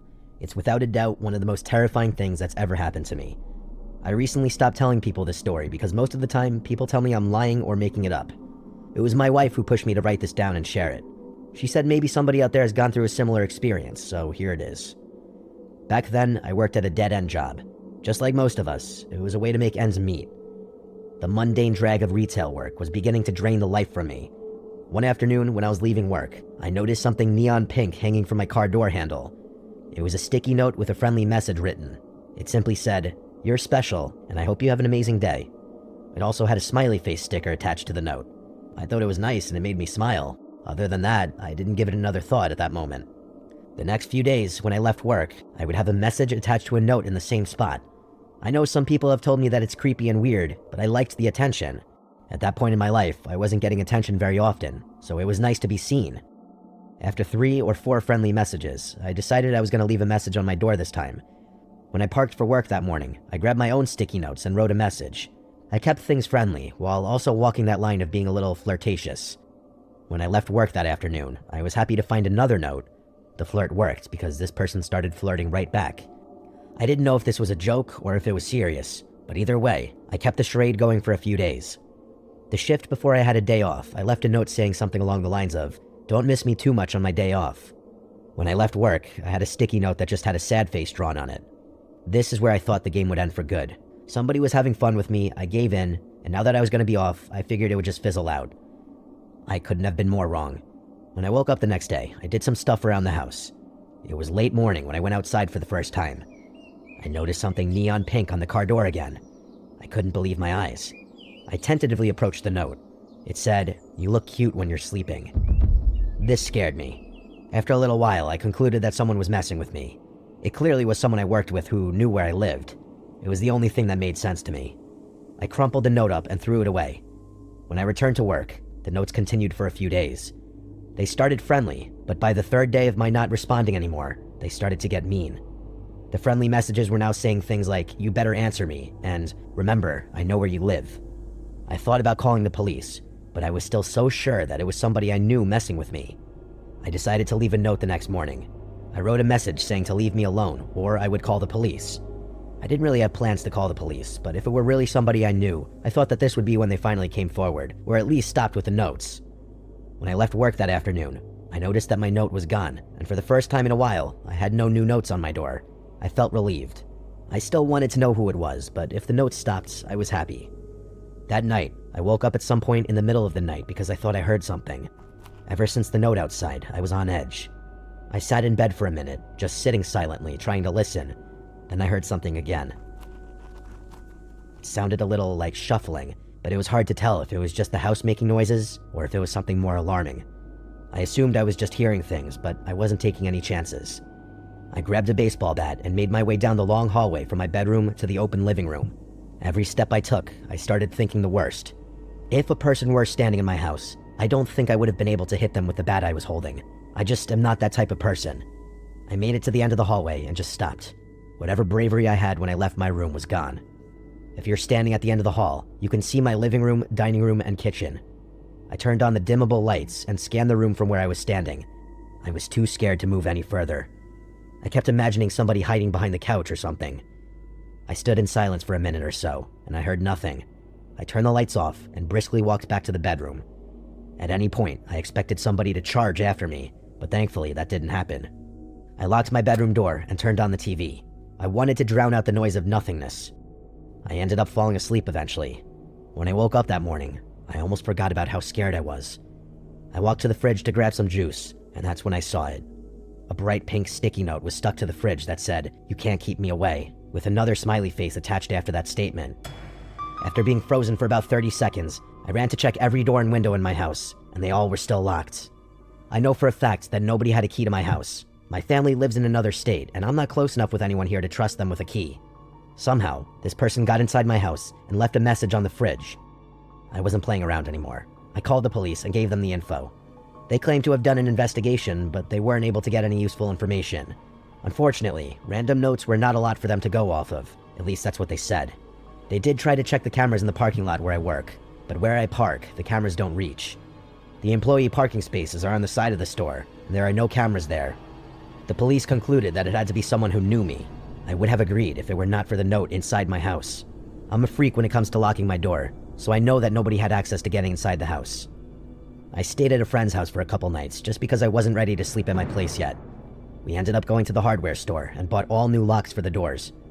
That first night back at my place, my friend stayed over with me, and nothing happened that night. A few months had gone by, and nothing happened. No new notes at work, and nothing at my house.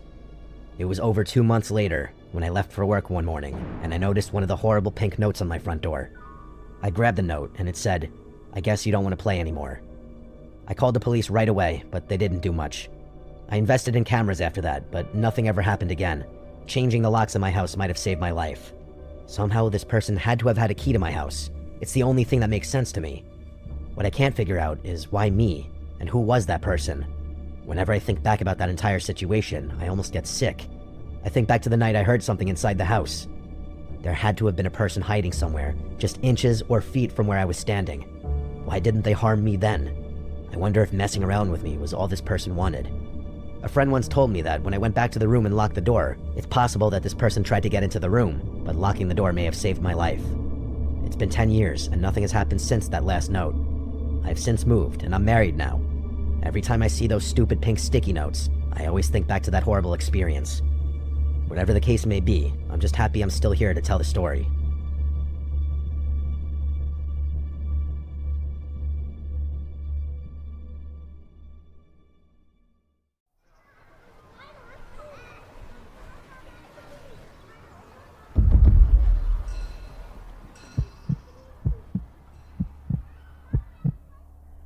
I was 26 when this happened, and it was my first time ever going to Coachella.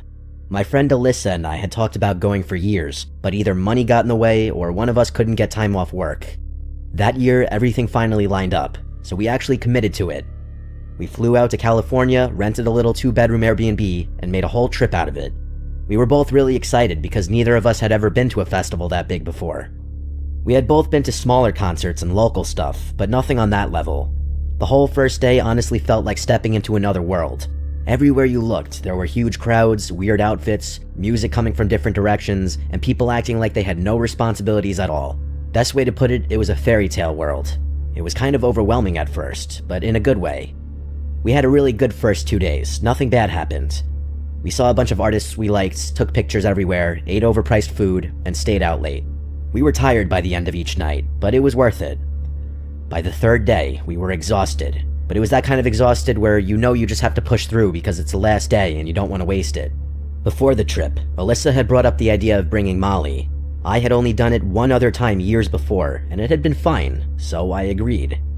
We kept saying we'd save it for the last day, and that's exactly what we did. Looking back, I wish more than anything I never touched it. We took it in the late afternoon before one of the sets we were really excited for. At first, I didn't feel much. We were walking around trying to get closer to one of the stages, and I remember saying to Alyssa that I thought maybe it was weak or old because it wasn't hitting me. She said the same thing because she wasn't feeling much either. For a while, everything seemed normal. Then, out of nowhere, it started kicking in hard. At first, I actually liked it. I felt lighter, more social, and everything around me seemed brighter and more exciting. The music sounded amazing. I remember thinking that I understood why people did it at festivals. But after maybe an hour, something started bothering me. I kept noticing the same person. At first, I thought I was imagining it. There were thousands of people there, so of course you're gonna accidentally notice the same outfit or the same face more than once. But this wasn't like that. It was the same actual guy. The first time I really noticed him, he was maybe 20 feet away in the crowd. He looked older than most people around us, maybe around 35. He had dark hair, kind of scruffy facial hair, and was wearing a black shirt and boots, which already made him stand out because most people there were dressed way lighter and more colorful. He wasn't doing anything crazy, he was just standing there looking in our direction. I didn't let it bother me at first. Then later I saw him again near one of the drink stands, Then again when we were moving between stages. Then again when Alyssa and I were standing off to the side near a fence trying to decide where to go next. After the 4th or 5th time, I told Alyssa I kept seeing the same guy everywhere. She laughed and right away said it was probably just the Molly and that I was focusing too hard on random people.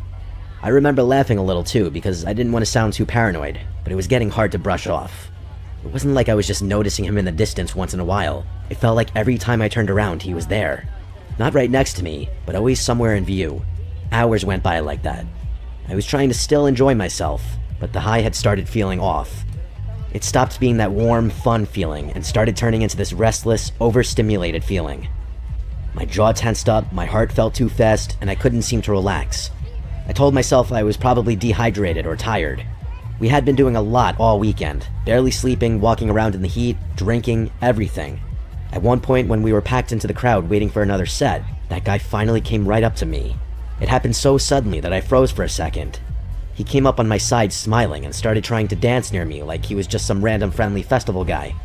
Then he leaned in and started saying stuff to me that I could barely hear over the music, but it was obvious he was flirting. I remember him saying I looked really good and asking if I was there with anyone.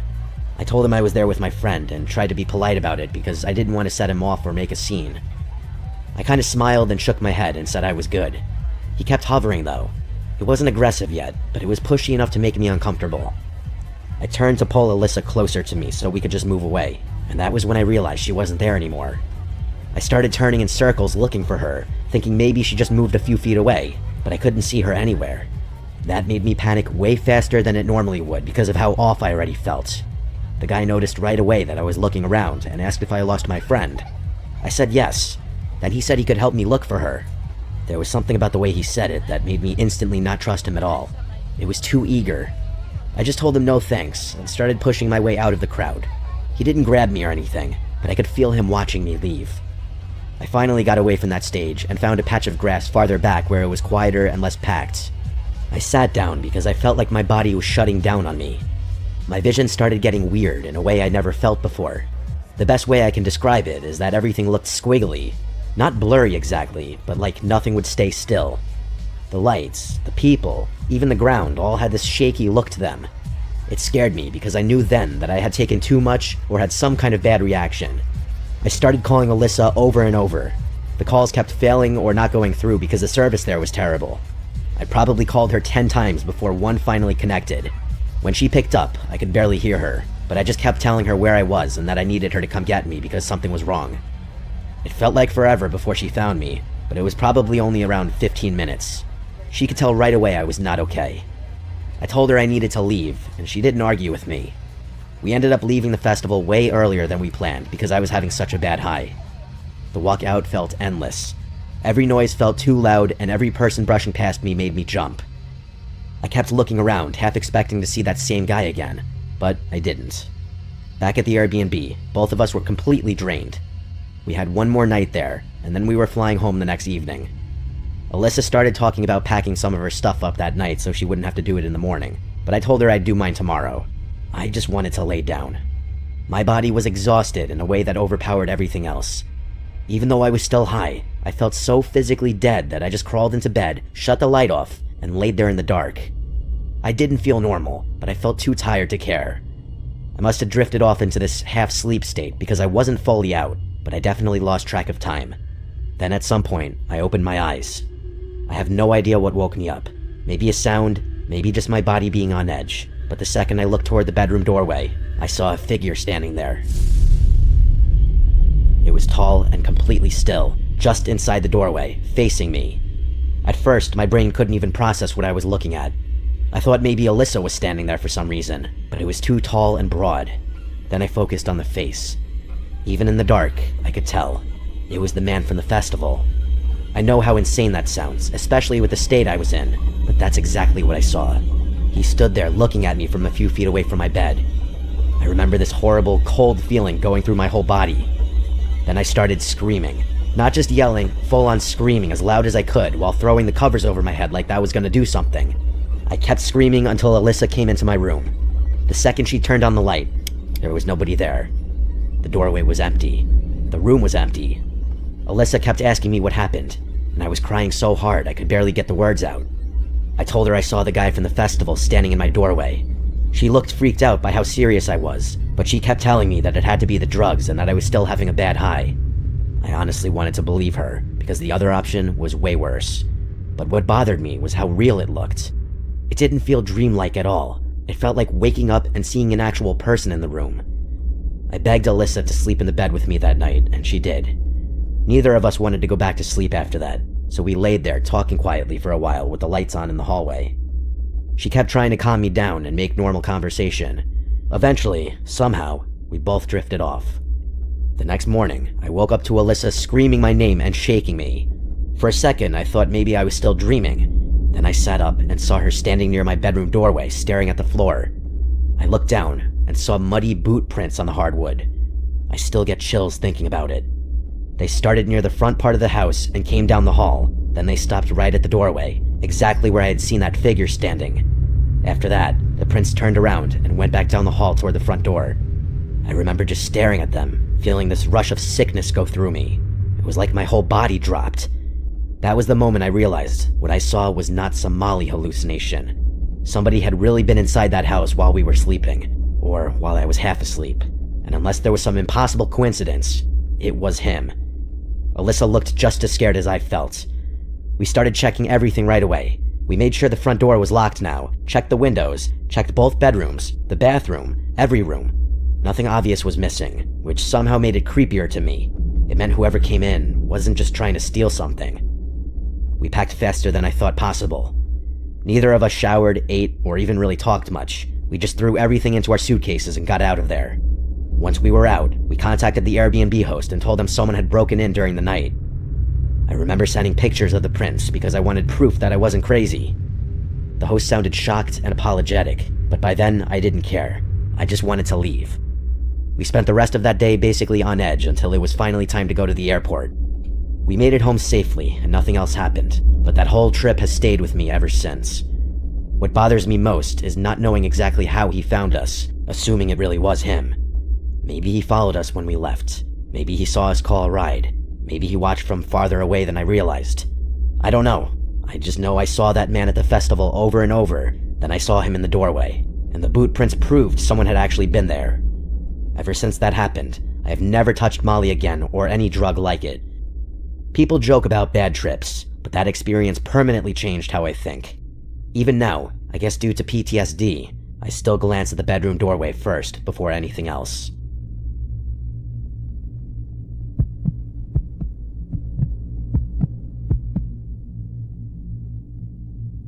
Over the summer, my girlfriend from college, Valentina, invited me to come visit her family. Her family lives in San Diego, California. My parents basically forced me to go because I wasn't doing anything else that summer besides working and sleeping. It was a Friday afternoon, and I had just gotten off my plane. The flight felt like forever since I was flying across the country. I got a text from Valentina telling me to come outside so she could pick me up. She and her dad came to pick me up in an old Toyota. I don't remember much from the car ride to her beach house, though. We pulled up to a beautiful villa on the beach. Valentina's dad helped me get my suitcase out and escorted me to my room. My room was on the lower level, separated from everyone else upstairs. For a guest room, however, it had a great view of the beach. I could also see the side stairs that led to the front door on the second floor.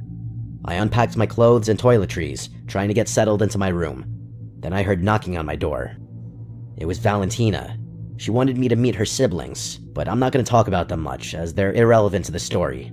However, she introduced me to her mom. Her mom was a nice older woman. She made me feel welcomed. Valentina ended the conversation when she said she was taking me to the beach. She went upstairs to change. I went to my room to do the same. We got on the beach, and the sun was setting. She told me it's a great time to take some pictures for my Instagram. Being the nice and helpful person I am, I agreed I would take her pictures. The beach was crowded, so I knew this would be difficult. I probably took 100 pictures before she was finally satisfied. I looked back at the pictures, and something was off about them. I noticed a man in the background of every picture, sometimes staring at Valentina from behind or staring at me. I looked at the general direction he was standing in the most recent picture, but he was gone. I muttered to myself, what the f***? I tried telling Valentina, but she just shrugged it off. I started to feel very paranoid. I always had the fear of someone stalking me. I knew I had to be a man and hide this fear. Later, Valentina and I went back out to the beach. It was around midnight, and one of her best friends was having a bonfire. We walked down to the beach to the gathering. After being a social butterfly for a while, my boss called me. He was pretty chill, so I told him about my trip and when I would be back. As I was talking to him, I saw a black figure on the beach, just staring at me. I pretended not to see him and just turned the other direction. I guess my boss noticed my sudden pause because he asked, "Are you okay?" I responded quickly saying, "Yeah, I was just a little surprised by what I just saw." He didn't question it and immediately got back on topic. The party started to die down. People were finishing up their drinks and getting into their Ubers. I asked Valentina's best friend, who was sober, if she could drive us home. She agreed to take us home since we were a 2-minute drive away. In the car, Valentina asked me, why didn't we just walk back on the beach? I was debating whether I should tell her the truth or if I should just make something up. I told her, "You're absolutely plastered right now. There's no way you're walking." She rolled her eyes. We got home and I helped her upstairs because I needed her to be quiet. I slept in her room that night because I didn't feel safe being alone downstairs near the beach. The next day came. I woke up with a feeling of having to throw up. I stayed in bed all day. I told Valentina and her parents that I just needed rest for a day, then I would be able to function for the rest of the week. I woke up around 7 p.m. to Valentina knocking on my door. She told me they're going to downtown San Diego for dinner, but would be back before midnight. I nodded my head in agreement, then went back to sleep. I started to have a dream of someone tapping on a glass table rapidly. It was getting so annoying that I woke up. The tapping stopped. I turned on my side to face the exterior stairs, and that was when I saw it.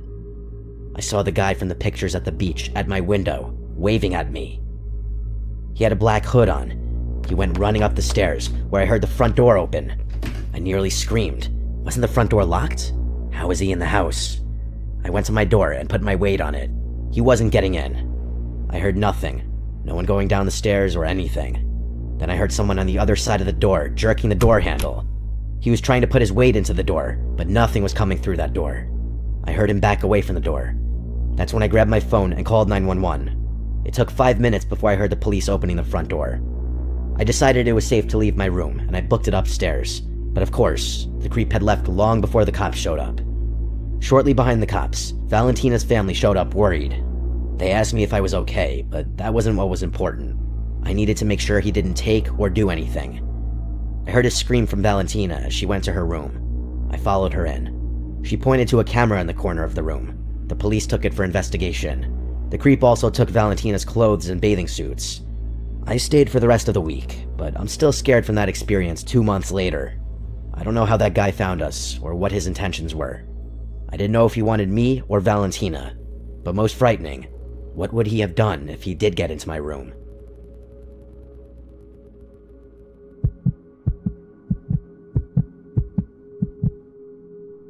My girlfriend and I took a trip to Palm Springs last year because we both needed a break from work and just wanted somewhere quiet where we could sit by a pool and relax.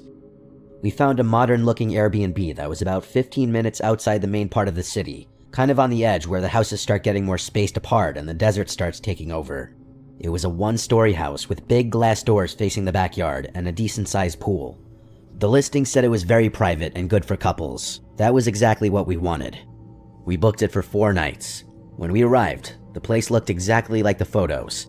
It was clean, modern, had white walls, concrete floors, basic furniture. The backyard had a pool, some lounge chairs, and one of those small storage sheds off to the side that I assumed was just for pool equipment. There was desert all around the back fence, and you couldn't really see any neighbors from the yard. The host never met us in person. We just got a door code. Everything felt normal the first day. We went out to dinner, came back, watched TV, and went to sleep. The first weird thing happened the first night, but it was small. Around maybe 1 or 2 in the morning, I woke up because I thought I heard something outside. It sounded like maybe a light thump or something hitting the side of the house. I just assumed it was the house settling or maybe wind. Desert areas get weird temperature changes at night, so I figured it was that. I went back to sleep. The second day, we mostly stayed by the pool. At one point, while we were laying on the chairs, I thought I heard what sounded like a voice somewhere far away. Not like someone talking normally, more like someone calling something out. I even asked my girlfriend if she heard it. She said she thought she heard something, but we both kind of laughed it off because there was basically nothing around us. There was no sidewalks, there was no foot traffic, it was just sand and scattered houses way off in the distance. We even joked it was probably just something dragging lightly against the outside wall near the bedroom. I got up and looked through the glass door, but didn't see anything. The backyard lights weren't on, and everything looked normal. I told her it was probably just branches or some animal. There were lizards and stuff around, so we didn't think much of it. Night 2, we again heard a couple sounds, but nothing that made us think someone was actually there. Just random ticks and small impacts that you could easily explain away. Night 3 was when everything changed. We had gone to bed around midnight, and I was still awake scrolling on my phone when I noticed light coming through the sides of the blinds. At first, I thought maybe a car drove by, but then it stayed on. I got up and looked through the edge of the blinds and saw one of the motion lights on in the backyard. I stood there for maybe 20 seconds, and then it shut off. About maybe 10 seconds later, another one turned on further down along the side of the house. That immediately made my stomach drop because it didn't feel random. It felt like something was triggering them in a path. My girlfriend asked what I was doing, and I told her I thought someone might be outside. She immediately sat up and got scared. We both watched as another light turned on near the back fence, then another closer to the pool. It really looked like someone walking around the outside of the house. She started telling me to close the blinds fully. She kept saying, "Shut them, shut them." I closed them completely, and we both just sat there quietly. I could tell she was genuinely scared. I was too, but I was trying not to show it, part of being a man in a relationship, I guess. She kept saying we should just ignore it and stay inside, but my brain kept going to the idea that someone could be trying to break in. I said I was gonna go check outside just to make sure. She kept telling me not to. She actually grabbed my arm and told me that was a stupid idea. I told her I would just step out for a minute. I went into the kitchen and grabbed one of the bigger knives from the knife block. I didn't tell her this though, I didn't want to freak her out. I remember my hands actually shaking a little, which isn't normal for me. I opened the back sliding door slowly and stepped outside. It was dead quiet out there. I stood there for maybe a minute just listening. Then I walked slowly around the pool area, looking around the fence line and the corners of the house.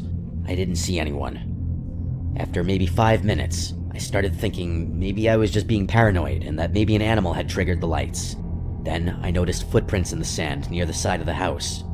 They were very clear shoe prints, not animal tracks. This is when my heart started pounding. The prints went from the side of the yard toward the small shed that was next to the house. I followed them slowly, trying to be quiet. I remember thinking if someone was hiding, I didn't want to surprise them, but I also didn't want them surprising me. The footprints went straight to the shed door. When I got there, the doors were completely closed. The footprints just ended right in front of me. That was the moment I felt actual fear. Not just nervousness, real fear.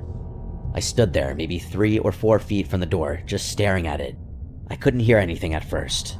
I took another step closer and just listened. I was trying to hear breathing or movement. For maybe 5 seconds, there was nothing. Then, very clearly from inside, I heard a man's voice say in a normal, calm tone, "Excuse me, could you open the door, please?" I froze completely. I didn't say anything. Then right after that, the same voice did this quiet, creepy laugh. A small laugh, like he thought something was funny. I didn't wait another second. I turned and ran straight back to the house. I slammed the sliding door shut and locked it. My girlfriend was already standing there asking what happened, and I was honestly struggling to get the words out because I was so freaked out. I told her there was someone in the shed and that he asked me to open the door. She immediately became hysterical, asking if I was serious. I told her, yes, unfortunately I am, and I grabbed my phone and called 911. While I was on the phone explaining everything, we saw the outside lights turn off again. Then about 15 seconds later, one of them turned back on.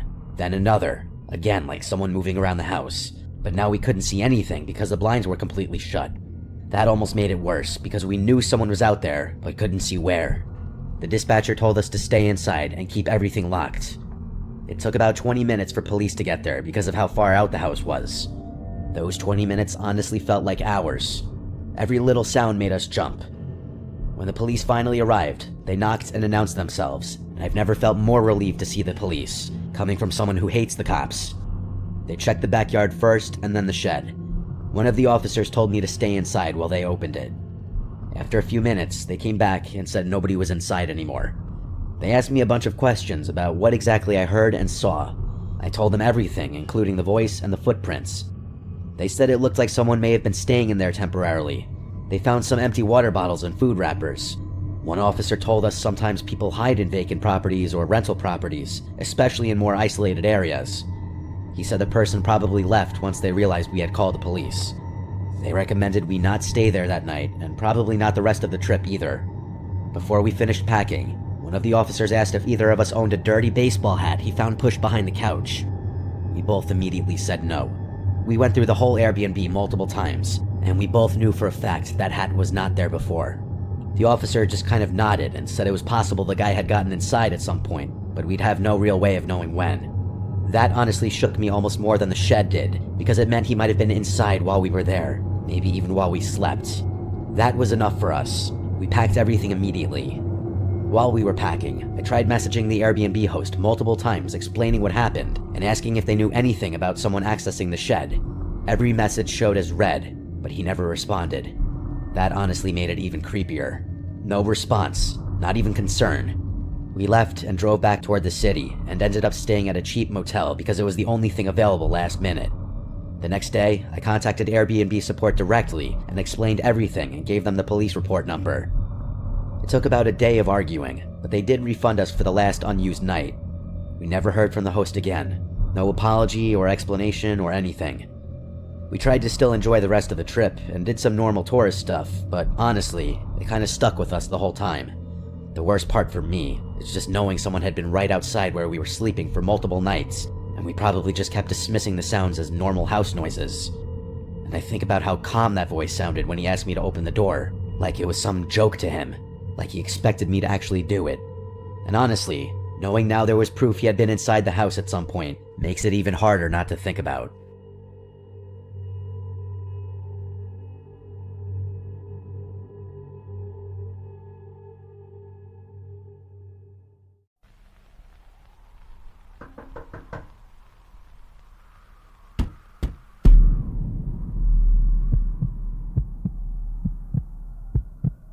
I was living alone in a small rental house just outside town when this happened. It was a one-story place at the end of a short dead-end road. There were only 5 houses on the street, and at night, it was usually quiet. I worked from home doing freelance graphic design, so most days I didn't leave unless I had to get groceries. I didn't get visitors often. My friends usually texted before coming over. That's why the first knock stood out. It was around 8:45 at night on a Thursday. I was in the living room watching TV when I heard 4 firm knocks on the front door. I muted the TV and waited, thinking maybe I imagined it. Then there were 2 more knocks. I got up and walked to the door. There's a small peephole in the center of it. When I looked through, I saw a man standing on my porch holding a medium-sized cardboard box. He was wearing a dark jacket and a baseball cap. He looked normal, maybe mid-30s. I opened the door but kept the chain on. He immediately said that he had a delivery that required a signature. He read a name off a small handheld device. It wasn't my name. It wasn't even close. I told him he had the wrong address. He looked down at the box, then at the device, then back at me. He read the address out loud. It was my exact address. I told him no one by that name lived here. He stared at me for a second longer than necessary. Then he said he must have been given the wrong information and would take it back to the truck. I watched him walk back down my driveway. I expected to see a delivery van or at least a car parked somewhere nearby, but there was nothing. He walked past my mailbox and turned the corner at the end of the street. I didn't see where he went. I shut the door and locked it. I told myself it was just a small company delivery or maybe a contractor driver without a marked vehicle. The next night, at almost the exact same time, there were 3 knocks again. This time I didn't open the door right away. I went to the peephole first. It was the same man with the same jacket and box. I didn't open the door. I just spoke through it and told him he already came by and that no one with that name lived here. He didn't answer right away. Then he said he just needed a signature and that the system showed the package had to be delivered tonight. I told him I wasn't signing for someone I didn't know. There was a long pause. Then he said okay and stepped back from the door. I stayed at the peephole. Instead of walking away right away, he stood at the edge of the porch looking at the house. He slowly turned his head toward my front windows, then toward the side of the house, then back at the door. After about 15 seconds, he finally walked down the driveway. Again, I saw no vehicle. That's when it started to feel wrong. On the 3rd night, there was no knock. I actually felt relieved. I thought maybe he figured out the mistake. I even joked to myself about how weird it would have been if he showed up again. On the 4th night, I was in the kitchen washing dishes around 9 p.m. when I heard 4 knocks. It wasn't on the front door. It was on the side of the house near the dining room window. I slowly walked into the dining room and looked toward the window, but no one was there. Then there were 4 more knocks at the front door. I went to the peephole, and it was him again. But this time he wasn't holding a box. His hands were empty. I didn't say anything, and he knocked again. Then he stepped back and looked directly at the peephole. I stepped away from the door so he couldn't see movement, and I didn't make a sound. After about 30 seconds, he turned and walked away. I waited 5 full minutes before checking the windows. I walked around the house with the lights off and looked through the blinds. I saw him standing across the street near the tree line. He was just standing there facing my house. After maybe a minute, he walked off into the darkness. I relocked every window and door again, even though they were already locked. The next day, I called the local police non-emergency line and explained what had been happening. The officer I spoke to said it sounded like someone trying to verify occupancy. He said sometimes burglars will knock to see if someone answers before trying to break in later. He told me to install cameras if I could and to call 911 if the man came back. That night, I left all the lights off in the front of the house and stayed in my bedroom. Around 8:45, right on time, there were 4 knocks. I didn't respond at all. After a few seconds, 4 more. Then silence. I waited about a minute, then I heard something else. A soft thud against the back of my house, and then another. I realized it sounded like someone testing the back door. I grabbed my phone and quietly walked into the hallway. I could hear the back doorknob turning slowly, and then stopping, and then turning again. I called 911 like I was instructed and whispered that someone was trying to get into my house. While I was on the phone, the knocking started again at the front door. The dispatcher told me officers were on the way. The back doorknob kept turning. There was more than one person. Then I heard the sound of something metal scraping lightly against the doorframe. After about 30 seconds, everything stopped. Even as it was totally silent though, I stayed on the phone until the police arrived. When they searched the outside of the house, they found fresh pry marks on the back door near the handle. The officer told me if I hadn't been home, the door likely would have been forced open. They drove around but didn't find anyone suspicious. The next night, I stayed at my brother's apartment across town.